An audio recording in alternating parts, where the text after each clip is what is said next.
2018, that it was President Uhuru Kenyatta's idea to unify the country following the 2017 elections.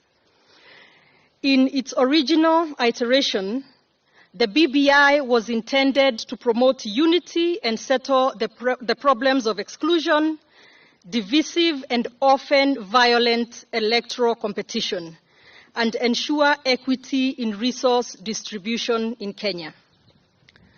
A task force was launched to provide a forum for Kenyans to speak to these issues and propose solutions for consideration and appropriate action. Along the way, the BBI became the focal point for constitutional changes. As citizens, we recall that the journey to and post-Bomas 1, that is in November 2019, was marked by exclusion in ownership of the BBI process and therefore suspicion, hostility, and attempts at profiling Kenyans as pro or anti-handshake. Kenyans persevered and overcame these divisive attempts, and indeed the Bomas 1 document was largely accepted by all Kenyans.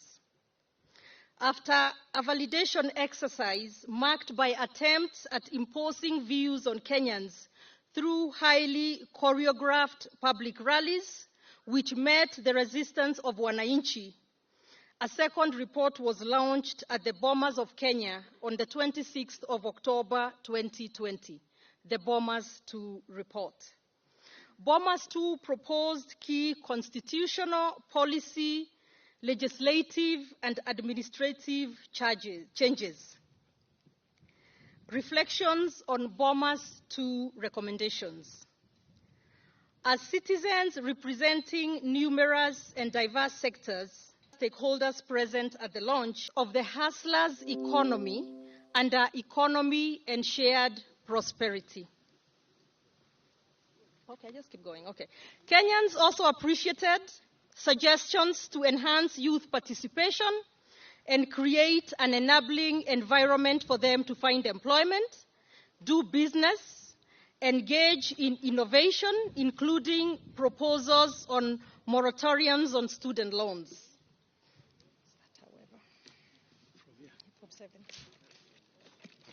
From number 7. I'll continue from where she stopped. However, building bias into electoral system.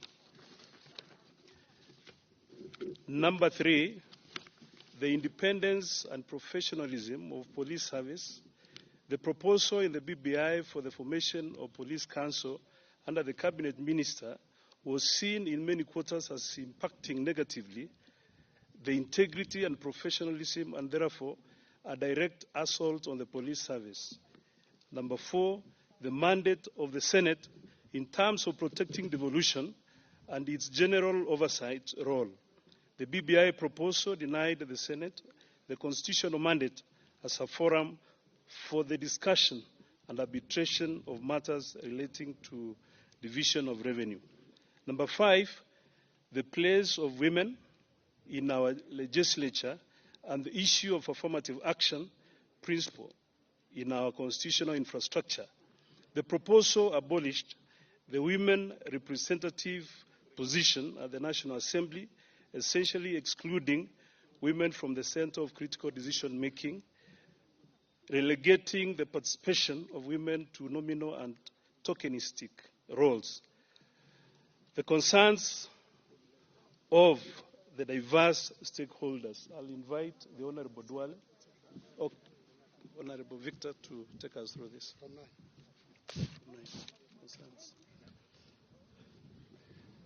After Bomas 2, more stakeholders continued to reach out with further input to enrich and improve the proposals.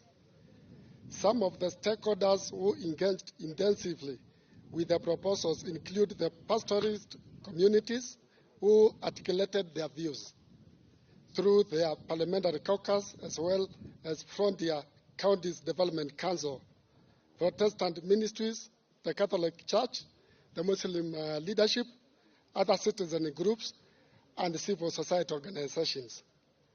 The stakeholders defended the independence of the institutions and rejected proposals aimed at interfering with the independence of Parliament, the judiciary, the police, and the IBC. Thus, proposals in the BBI to introduce the Judiciary Ombudsman, Police Council, as well as the repeal of the Director of Public Prosecutions, Turner specifically opposed, as are aimed at changing the mode of appointment of electoral commissioners. The stakeholders also opposed the amendments on various grounds, including that the recommendation to create an imperial presidency weakened checks and balances, downgrading the level of representation in the National Assembly of low population constituencies, enabled the executive capture of the legislature and judiciary. From 12.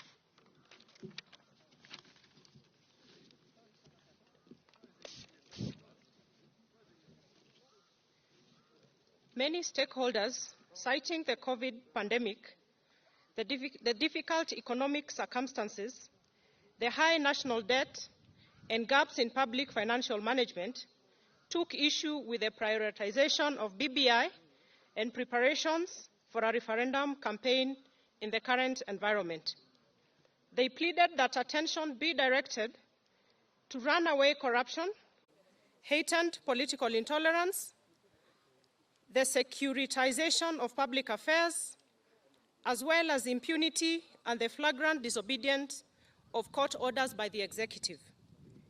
In conclusion, the stakeholders concluded that BBI proposals do not meet the stated and publicly declared objectives of the handshake and BBI of uniting Kenyans and ensuring that general elections will not be violent and are, in fact, a major clawback on the gains made by the 2010 Constitution. Additionally, the stakeholders questioned whether there are resources to support a referendum a year before elections and advocated a multiple choice referendum to prevent the rejection of good ideas and urged the escalation of efforts at building consensus rather than taking partisan positions. Post-Bomas changes progress towards consensus.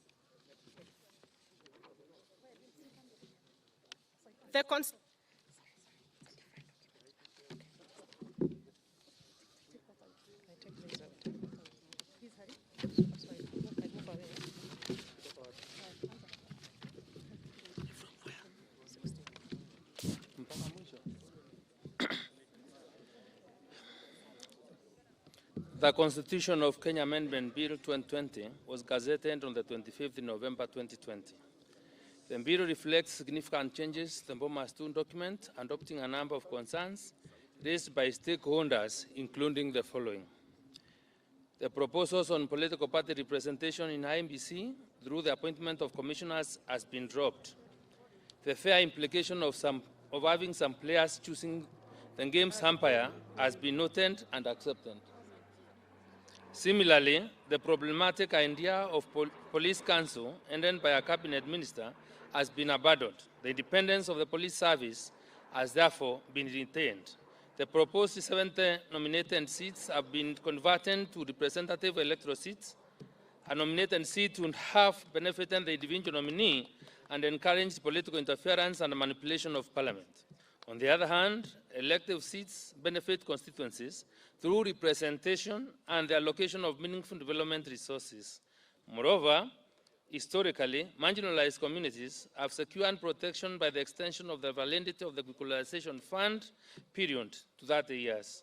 The proposals that would have undermined the role of Senate have been abandoned. The alternative enhancement is a development in a positive direction. The role of Senate is vital to our governance. The Constituency and Development Fund, CDF, a critical tool for community-level socio-economic development, is now proposed to be anchored in the Constitution. The Bureau has a proposal that would anchor matters touching on the economy and the shared prosperity in the Constitution.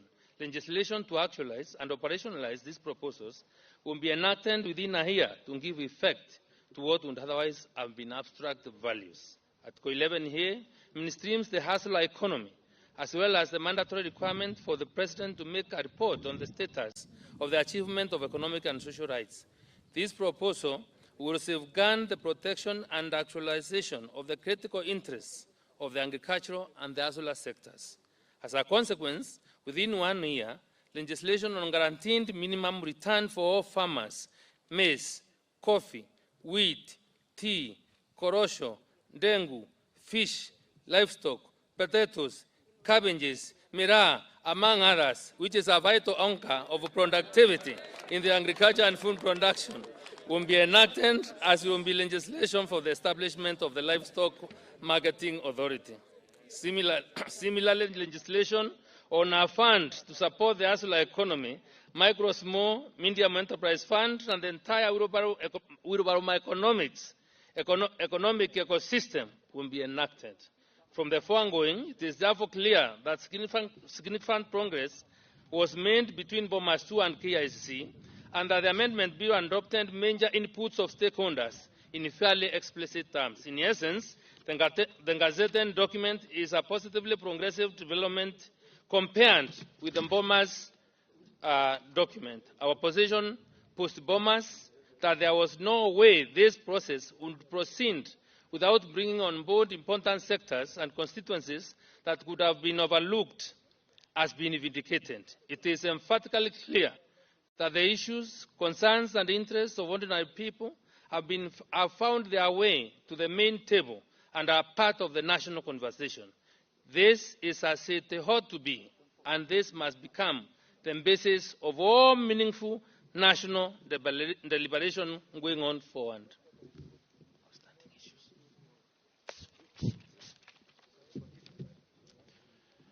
Outstanding issues and opportunities to strike consensus.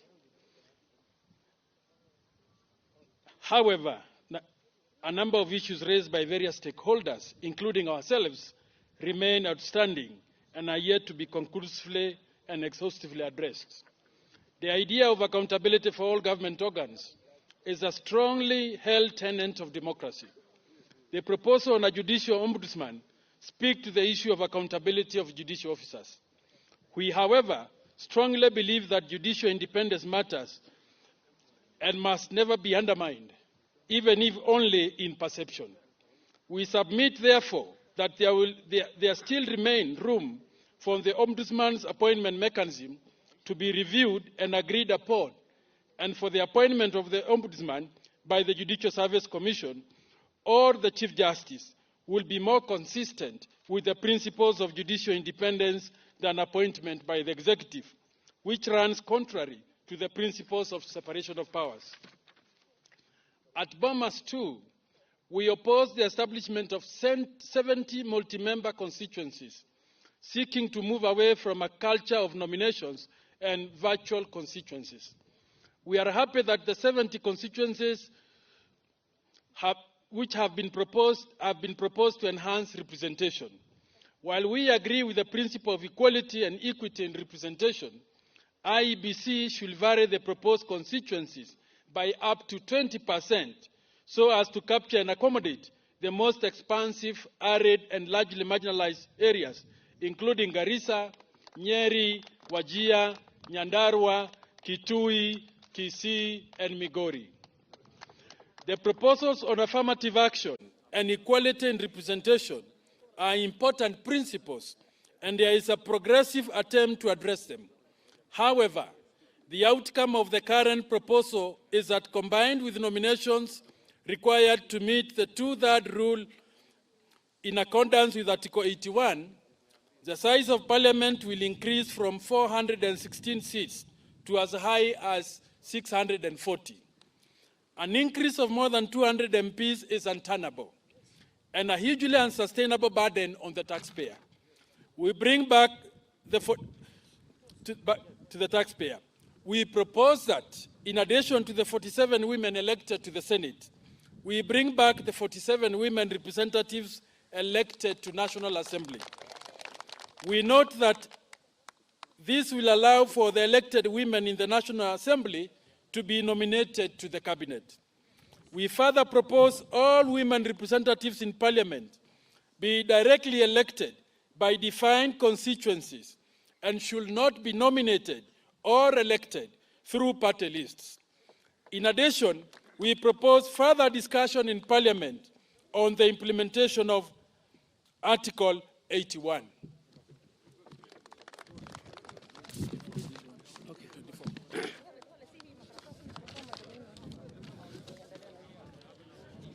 Thus, in furtherance of the above, we have three proposals to make.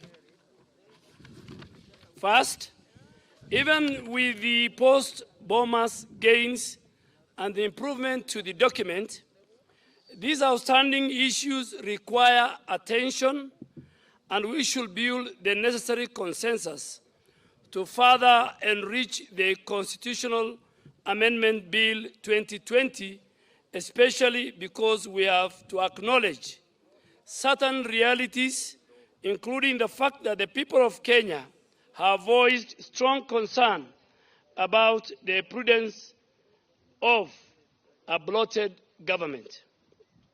Second, and imperatively, the BBI recommendation do not propose a constitutional replacement through the repeal and promulgation, but rather an amendment of various discrete provisions. This calls into question the appropriateness of framing the referendum as a single question plebiscite when multiple issues must be considered. A multiple choice referendum is clearly more appropriate and as provided for in the current bill before Parliament, the referendum bill by the COIC Chair, Honorable Jeremiah Kioni. We feel we should take that route. Third, we must consider the circumstance which we find ourselves as a country.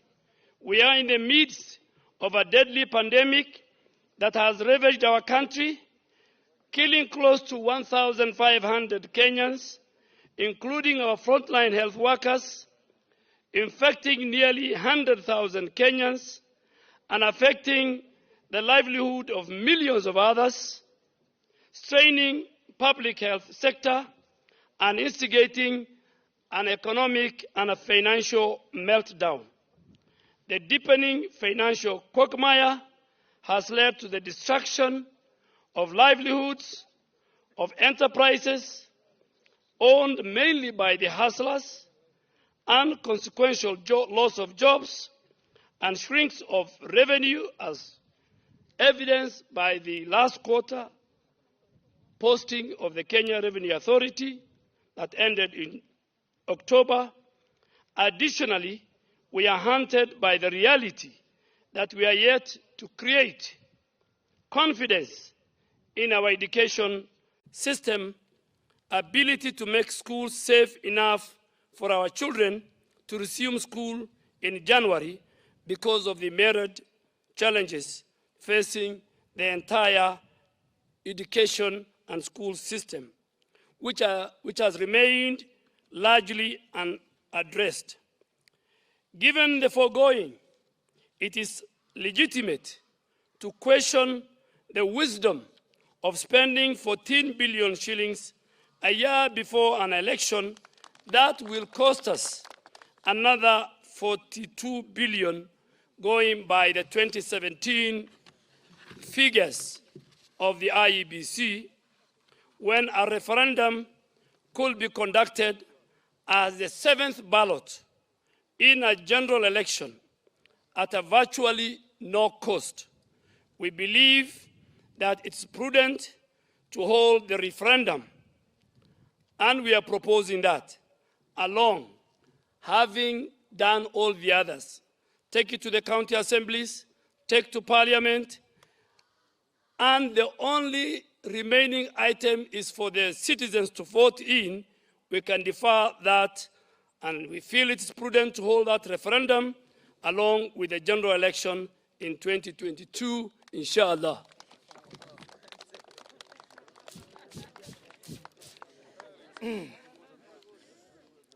Therefore, encouraged by this demonstration of a very real prospect of finally converging towards respectful, code and peaceful consensus on the matter of BBI related, the prospect of reggae becoming Jerusalem.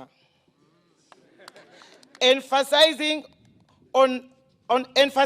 our long-held and firm-maintained position that we must avoid contentious, win-lose, divisive, or acrimonious referendum that hold the potential to breed hate, ethnic polarization, and conflict, cognizant that we are in the midst of the deadly pandemic that has ravaged our country, aware of a struggling economy which is on the verge of full-scale collapse, aware of a struggling economy which is on the verge of a full-scale collapse, recognizing that we have not built the capacity to handle the huge risk that comes with the reopening of schools, as well as tremendous financial outlay required to enhance school facilities in this COVID phase. And after broad consultation, length engagement, and robust deliberation with a wide spectrum of various stakeholders on the matter of the Constitutional Amendment Bill 2020, we appreciate the good proposal in the amendment bill and also acknowledge the positive efforts made in accommodating various concerns relating to outstanding issues as indicative of progress towards of uniting Kenyans, consensus. With the progress we are making in building consensus on important constitutional, institutional, and administrative progress towards, we recommend a progress towards consensus earmarked for BBI-related activities be redirected to COVID mitigation measures and supporting the recovery of micro and small enterprises. As a part of the consensus, we will be asking for clear directions on issues of land and historical injustices.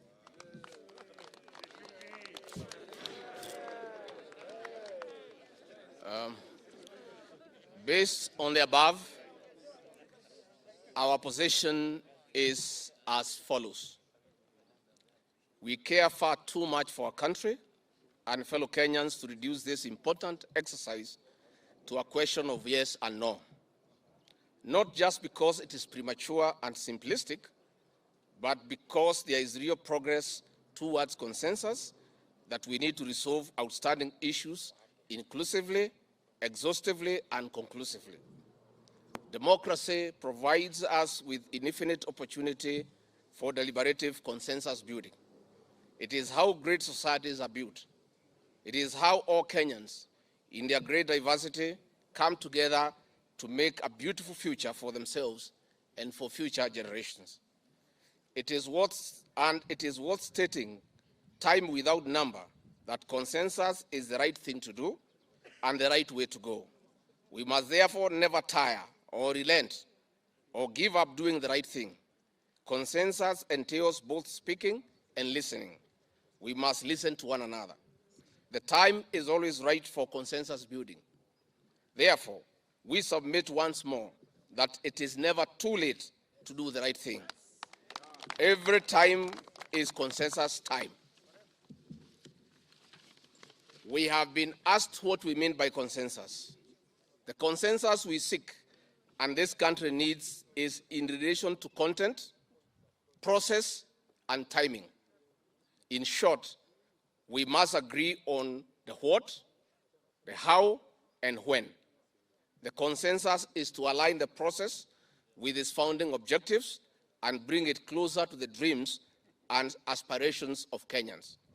By content, we mean we resolve outstanding issues through consensus including issues on judicial independence, bloated government and legislature, equity, and equality in the presentation and affirmative action, among others. By process, we mean providing a multiple choice plebiscite to prevent the rejection of good ideas. By timing, we mean we should hold the referendum in 2022, together with the general election, in order to save costs and direct available resources to mitigating the effects of COVID-19. Let all, with one accord, in common board united, build this, our nation, together. Thank you.